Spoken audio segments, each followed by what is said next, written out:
Morning, the old man here, October 7th, 2025.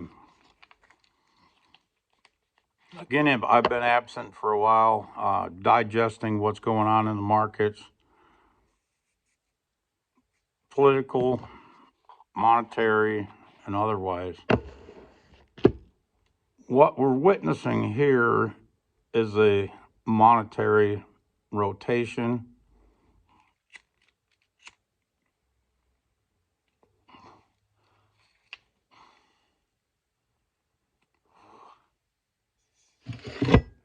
I hope I have the ability to communicate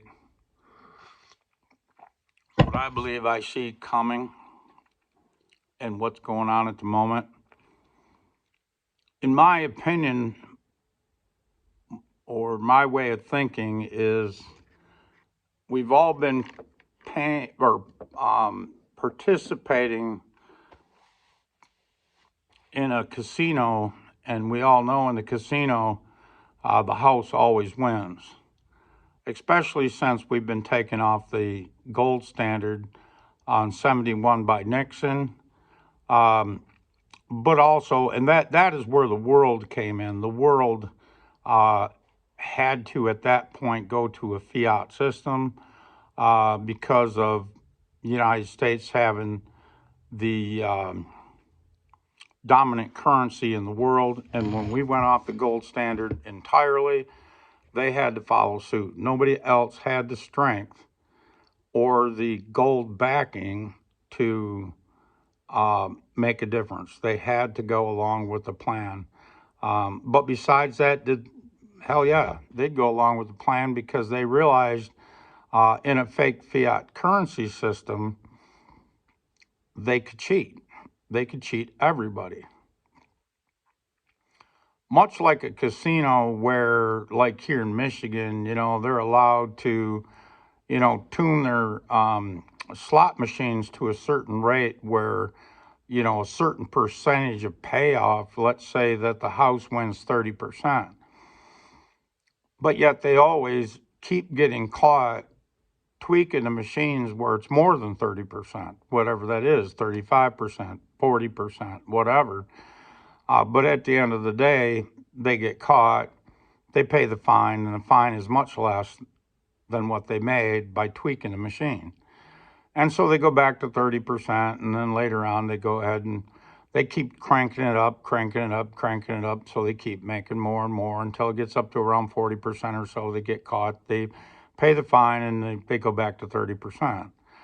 Well, the fake fiat currency system is basically the same. When the Federal Reserve was developed in 2013, and not too much after that, we had World War I. We had the Roaring '20s and a collapse. I would say that was planned. They knew exactly what they were doing. And then come along after that to bring us out of the Great Depression and keeping people from, starting a revolution. They were focused on World War II across the world. That something was coming. It got forced to that point. And now here we are again. In 71 was a big change when they went to a complete fake currency system. And at that point, gold and silver had to be controlled. It was very difficult. And as gold and silver took off, we got inflation, huge inflation in the 70s.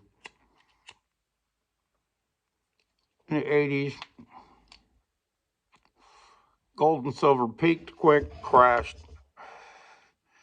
And later on, they discovered that, or they realized that what they were going to have to do to keep everybody on the fake fiat currency system was develop the LBMA, and the COMEX was developed shortly thereafter, but the LBMA being the first of the two. And that was to be able to have a paper derivative of gold and silver and be able to control that paper derivative to keep the average person, investor, and speculator, keep them all in that fake fiat currency system by controlling gold and silver. And therefore, I mean, that's number one. It's real currency. It's real money, I should say. Fiat is currency. It is something you can, it's casino money. It's only good in the casino. Well, what you're realizing is, or what you're seeing now is the end of the casino. When the BIS back in 2019 made gold a tier one asset, no matter how good the U.S. bond was, it still had, and it wasn't that great, don't get me wrong, but even if it was perfect, and we know it wasn't, and it definitely isn't, gold being a tier one asset, no counterparty risk, all you had to do was pay to vault it. Whether you vaulted it yourself, you still had to pay somebody to build a building and guard it. But at any rate, it had no counterparty risk. And bonds, government debt, has risk. They can always default, or if they don't outright default on the bond, they can print the money to make the currency or the currency that your bond would be paid out in worth less and less and less, and that's exactly what they've done.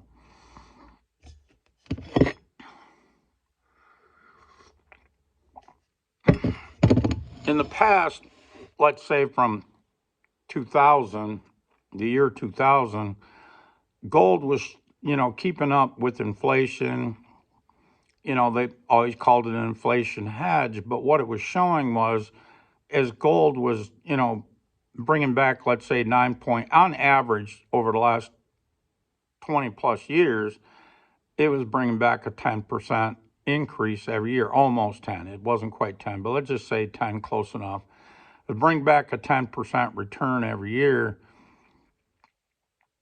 keeping up with the stock market, and in most cases, even surpassing the stock market most every year since then. But yet, people still stayed in the bond markets, they stayed in the stock market because nominally it kept going higher and higher and higher. And what you didn't realize is, you thought, you're looking at the delta between, okay, it's 2% inflation, I'm making 10% on, let's say, on the S&P, so therefore with 2% inflation, 10% on the S&P, I made an 8% delta. Shit, that ain't bad, even though I still got to pay taxes on that, but blah, blah, blah. As long as I didn't sell it, I didn't have to pay taxes on it.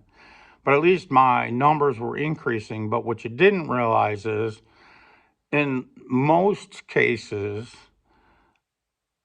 you weren't even beating gold's rise. You were somewhat coming short of gold's rise. Let's say at 8%, gold was going up 10%, again, roughly. Gold's going up 10, S&P, let's say, was 8, and they claimed inflation was 6 or 2, but what if inflation really was 8 or 9%? You were actually losing, or breaking even, or losing purchasing power with that 8% gain. So you weren't gaining shit. Even on gold, you were only making, if gold was going up 10, let's say 9.8, and inflation was really 8, you're only making 1.8%. That's not great, but it's better than losing money, right? And the guy that was invested in something that was even bringing back 4 or 5, like a bond, bringing back even less than that. I mean, much of the time over the last 20 years, bonds were only bringing a couple percent, for Christ's sakes, or less. So you were really losing. Or if you were putting your money in the bank, and the banks and CDs and whatever else, they weren't paying nothing for the last 20 years, plus, thereabouts, until Powell decided to start raising interest rates. None of that stuff was paying off, but they controlled gold and silver to the point where it didn't seem like gold and silver was the right play. Well, as the BIS reevaluated or recategorized gold as a tier one asset, prior to that, they started stacking gold. You can bet your ass on that. But they had to let their friends know, look, you know, we've reclassified this as class one, class one asset or class A asset, class one asset, whatever. And you guys got to start stacking gold. This is where it's going. We're getting away from the fake fiat currency. We realize that across the world, it's come to its end. And it is coming to an end. Now, whether it's going to happen in a day or a month or a year, I don't think the dollar is going away overnight, but people will stay in that fake fiat currency casino system much longer than it makes sense. Some of us will seen way ahead of time it was time to get out. I knew there was something wrong for a good many years. I couldn't put my finger on it, and I couldn't figure out what way to go to conserve my purchasing power. And when I finally figured it out, I go, oh, okay, it's gold and silver. And at that time, since silver was really still standing still, not doing a hell of a lot, but yet gold was marching on, or starting to march on, even at a reasonable pace of 10%, let's say 10 or better percent, I started stacking gold. And the way I put on, and I've said in past videos, it's all about putting on weight. It's like a sumo match. It's all about the weight. Put on more weight.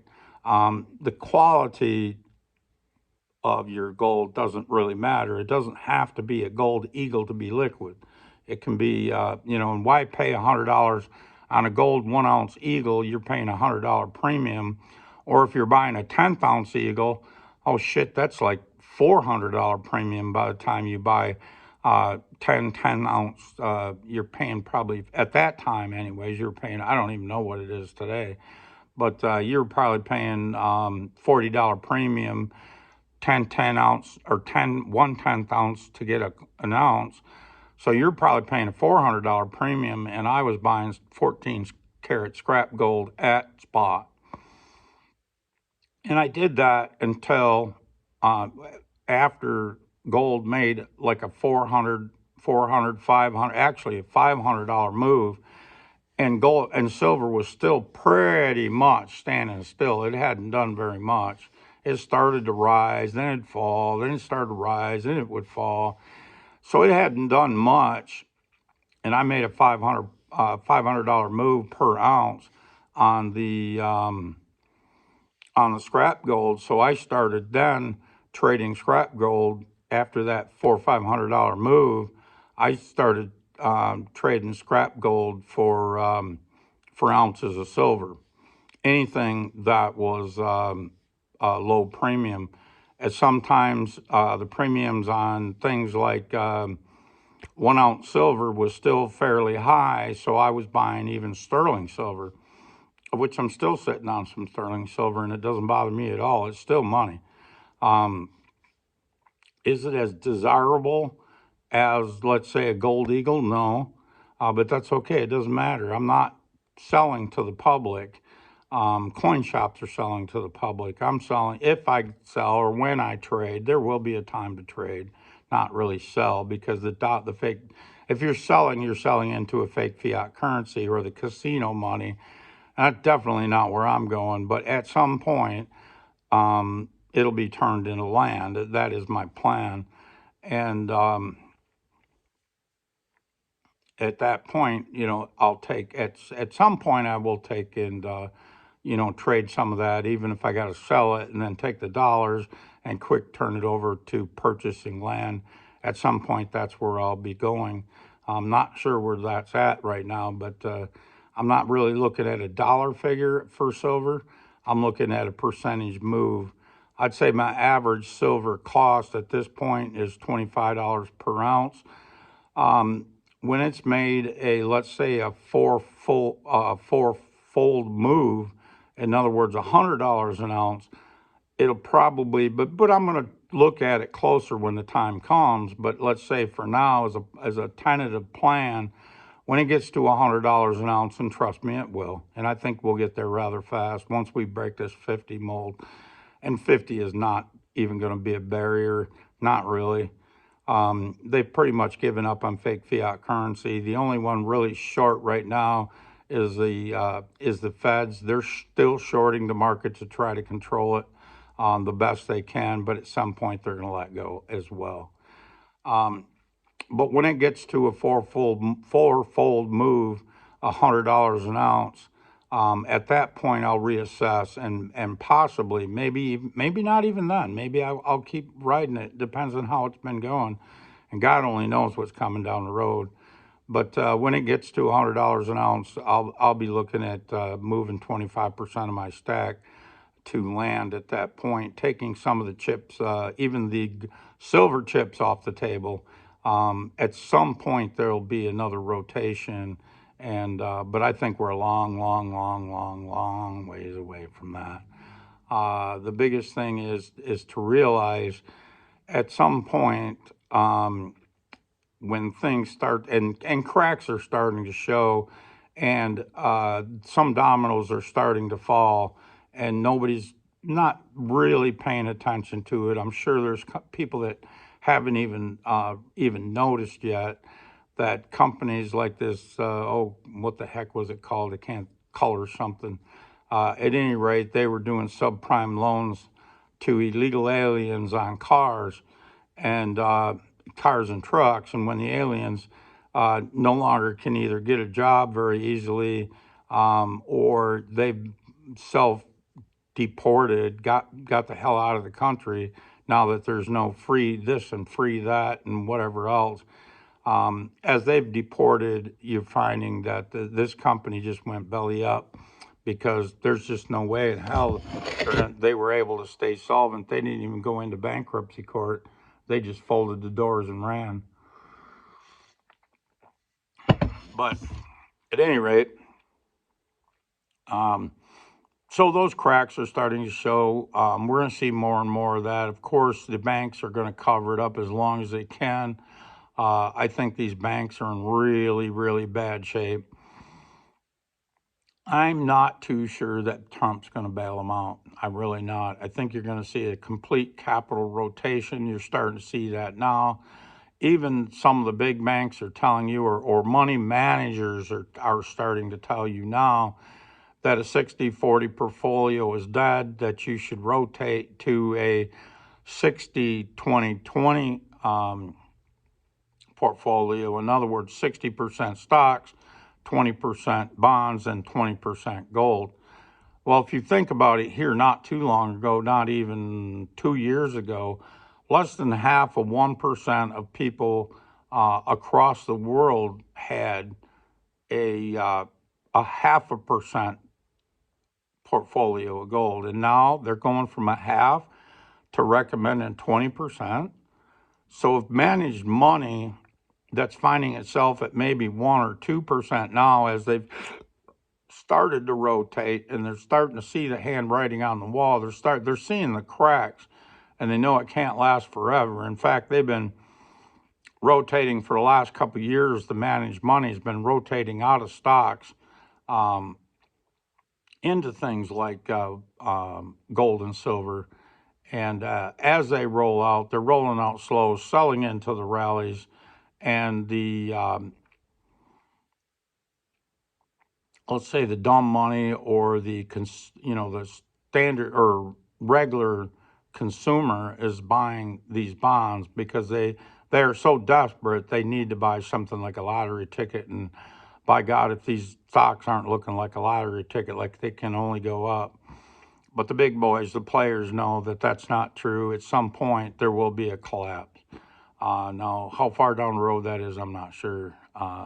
Doesn't matter to me. I've rotated all of my, except for my business, everything I have has been rolled into gold and silver. And in fact, you might not want to copy me for good reason, but I've rotated into probably 80, well, in fact, I'll tell you, it's at best 80% silver and 20% gold.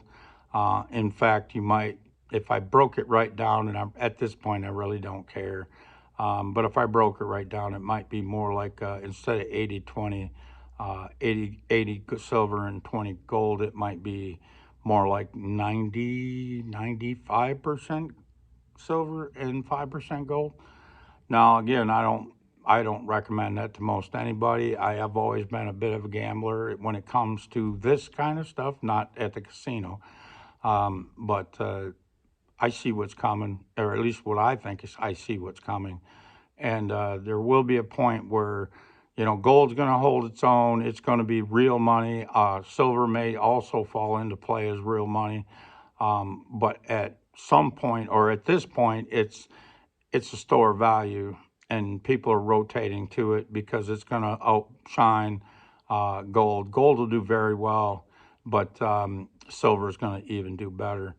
I had a friend of mine ask me, well, because I talk to people about gold and silver, and he's just starting to get it. I think I've talked about this before, but he asked me, well, where do you see it going? I said, well, if you're trying to put a dollar figure on it, don't bother. Uh, but what is really obvious is the debasement of your currency that you're in. The fiat currency has to continue to be deflated. It's the only way to keep the ball rolling, and they need to pump more fake fiat currency into the system to keep it rolling. Your stock portfolio at $1 million, let's say, for years they said if you had a retirement portfolio of $1 million, that you could live comfortably the rest of your life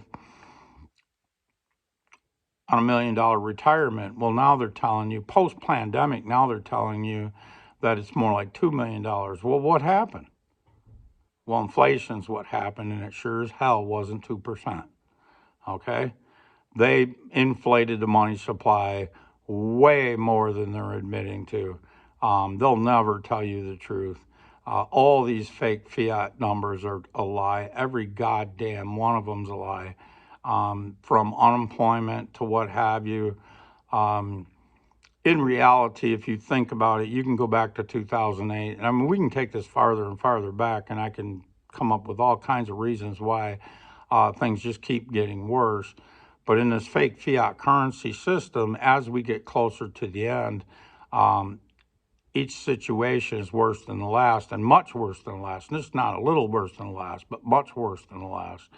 And I can say that, and confidently say that, we've never recovered from 2008. And I would say that we've been in a heavy recession since 2008. And what we got coming is going to be a depression. You're going to see devaluation, or you're going to see things depreciate in value. In other words, all of these bubbles that have been blown up to the moon are coming to an end. We've been sold on this, or well, not me, but a lot of people have been sold on not only wind and solar is our answer to generating power, of which is the biggest goddamn crock of shit there ever was. Okay. Well, the second biggest shit is that the answer to all of our problems is artificial intelligence. They keep pumping it and pumping it and pumping it and pumping it. They spent so much money on infrastructure, and but not the proper infrastructure. They're building these data centers, but what they haven't done is worked on building the grid to support it, and therefore the price of electricity across the country is going up more and more, and it'll continue to go higher. But in reality, artificial intelligence is not the fucking answer. Okay, when you're out building, just like electric cars, that they're telling you it's the answer to all our problems, and carbon emissions and all of this shit. Well, that's not the damn problem. When you don't have the grid if we all decided one day to go to electric cars, they didn't have the freaking grid to charge the goddamn things. And California is proof of that. It got to the point where, hey, if you want air conditioning through the day, well, then you better not be charging your car through the day. You got to charge your car at night. You know, when the grid isn't so overpowered. Well, what if you got a job that you're working night shift? You're not home where you can charge it. You're working a night shift and your car's sitting out in a parking lot somewhere. Well, you're going to have to charge on a higher grid and at a higher grid price or a higher volume. And it just didn't make any damn sense at the end of the day, and neither does artificial intelligence. Not only for the reason of power grid, and we don't have the grid to support it. Even if we had the grid to support it, what is it going to do? It's going to unemploy. If their theory is correct, and I don't believe their theory, but if their theory was correct, that artificial intelligence is going to overtake the world, well, that's fine. Who's going to buy it? Who's going to buy the shit that these robots under artificial intelligence are going to build? Who's going to buy and pay for the advertisement? They're saying how great it is, how you can build a website with artificial intelligence in minutes. That's great. But you've just unemployed a whole shitload of people. And who's going to buy the goddamn advertisement? Even if it's cheap, who's going to buy it? When you unemploy everybody, or 80% of the goddamn population, and the only things is, the only people that are still working that are doing hands-on shit, like say fixing cars and whatever, which nobody would be able to afford. When you got this universal basic income, that's just another word for welfare, and they're going to tell you how much you're going to get every month. They're going to tell you where you can live. They can tell you how you're going to spend your money, and blah, blah, blah, blah, blah. How much sense does that make? That's not an economy. That's a crock of shit.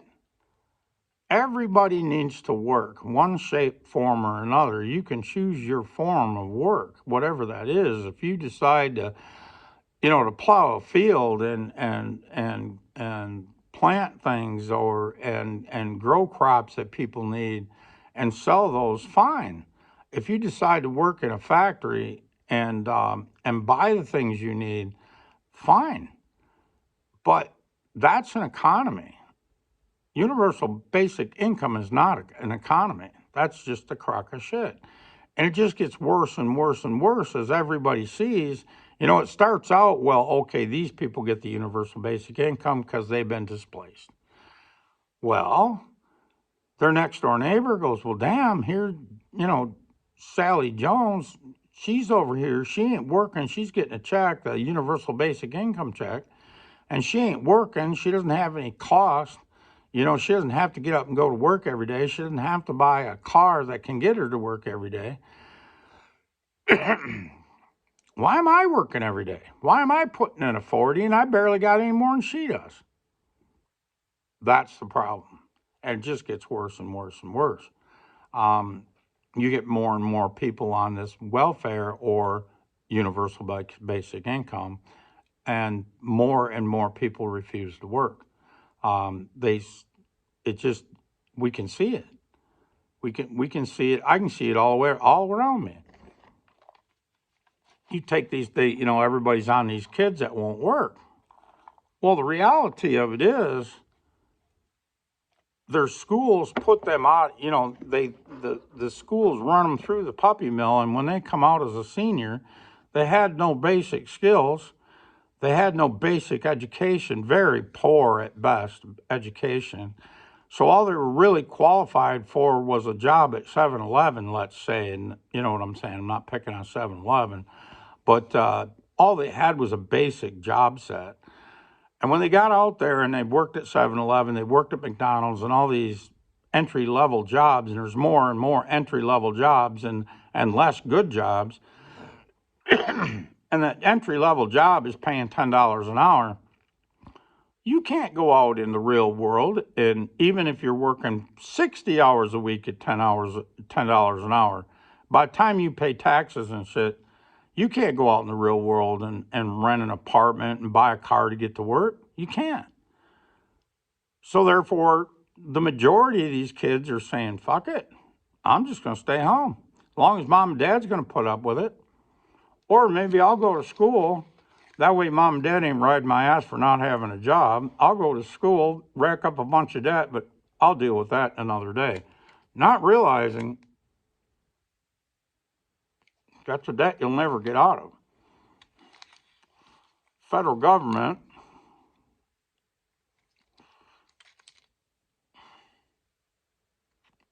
has made it that you can't get out of that debt. Any other debt, you can file bankruptcy in one way, shape, or form, whether you pay them just a minimal amount or whatever, you restructure your debt, blah, blah, blah, blah, blah. There's ways out of that debt through bankruptcy, not on student loans.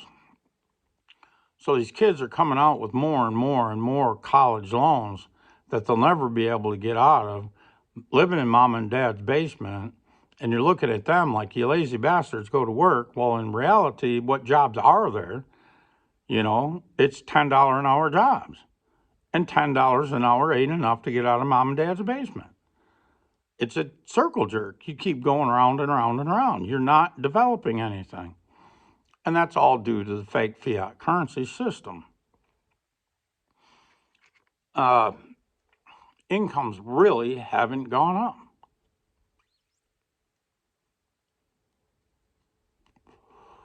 But getting back to gold and silver, we're up on gold 50% for the year. Well, I don't know about you, but I don't think. Well, in fact, I know if you're in the stock market at all, you ain't made 50. Your portfolio hasn't gone up by 50%, but gold has.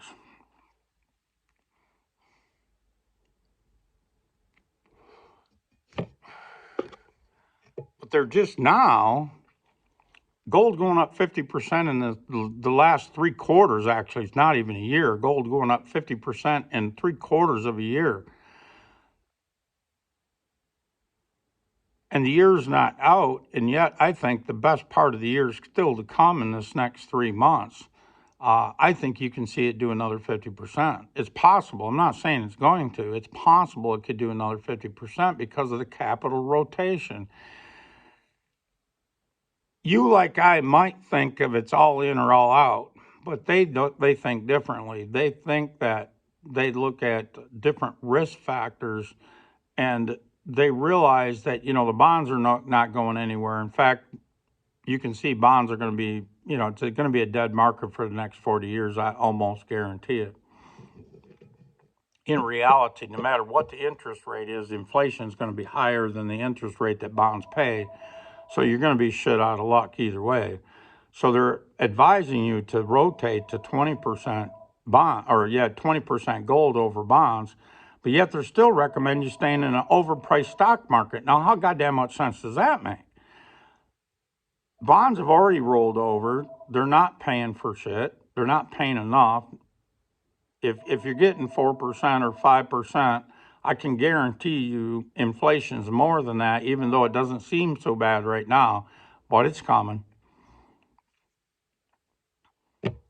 And stock market, the cracks are starting to show with the values as high as they are. Every indicator tells you it's overpriced, but yet it's still up there. Like I said, the retail investors are still pumping the stocks.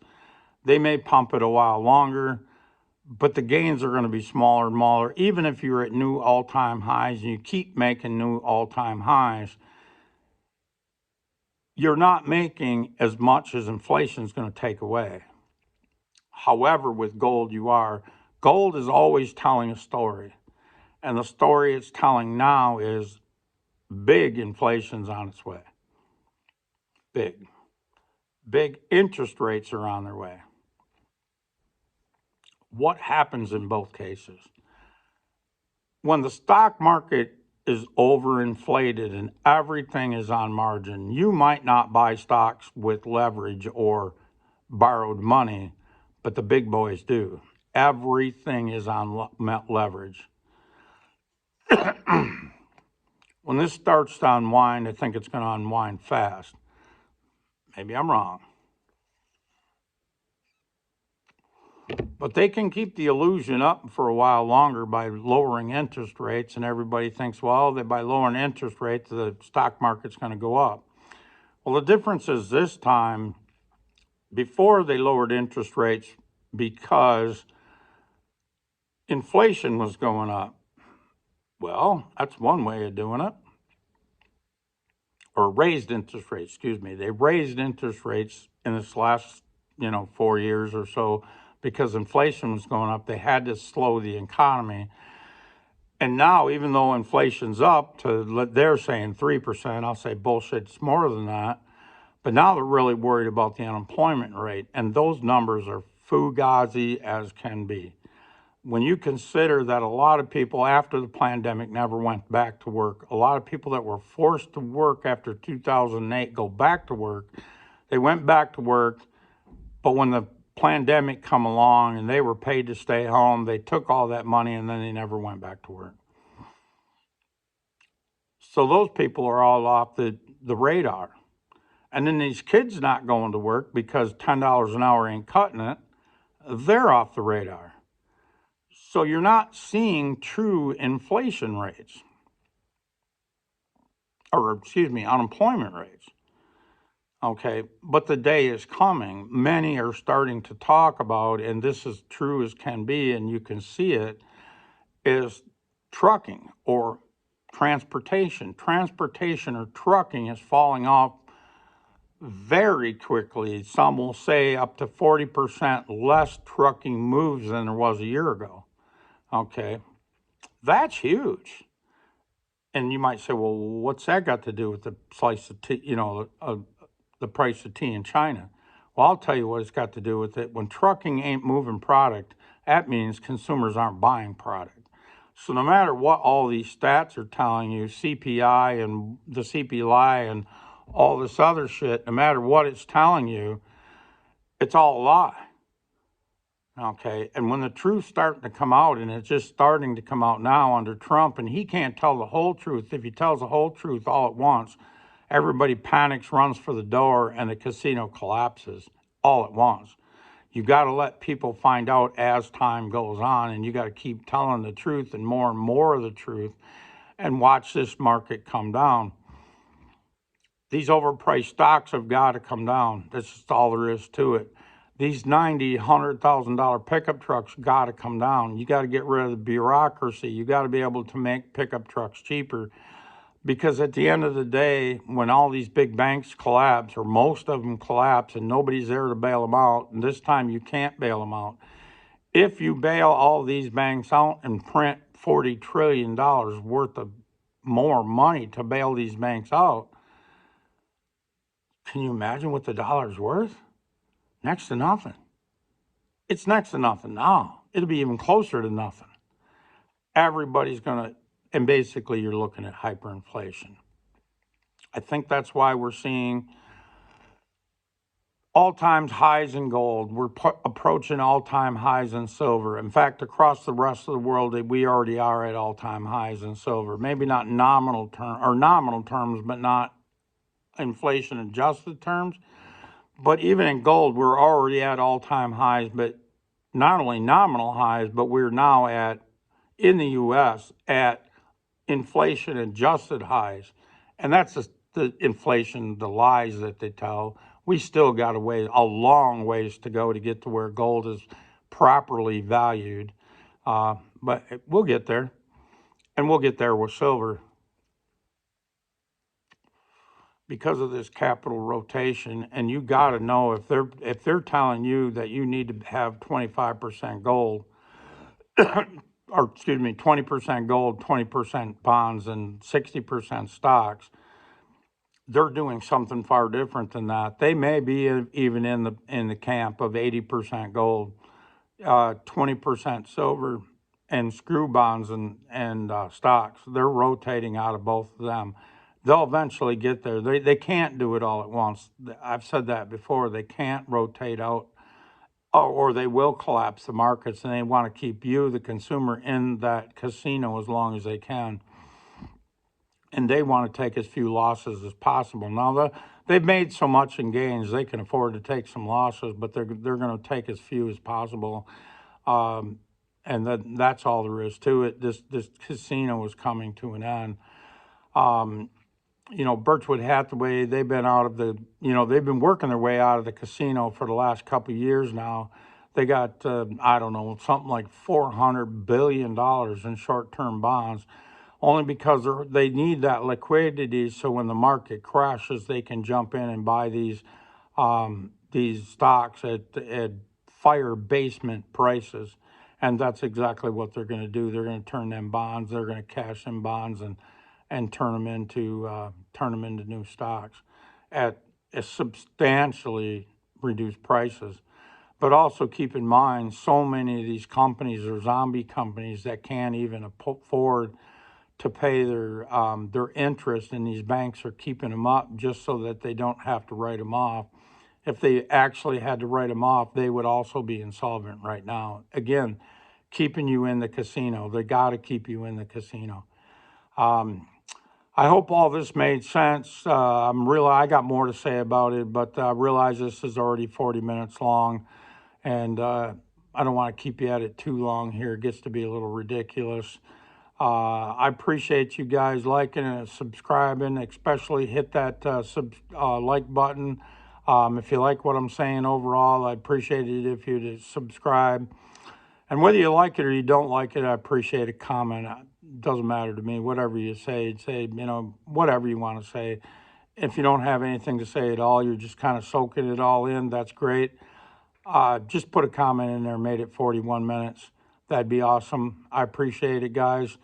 Good seeing you again. I'll be back at it as soon as I can. I've been extremely busy with prepping, work, helping other people keep their vehicles up, helping myself keep my vehicle up, and some other projects. So I appreciate it, guys. Thank you very much.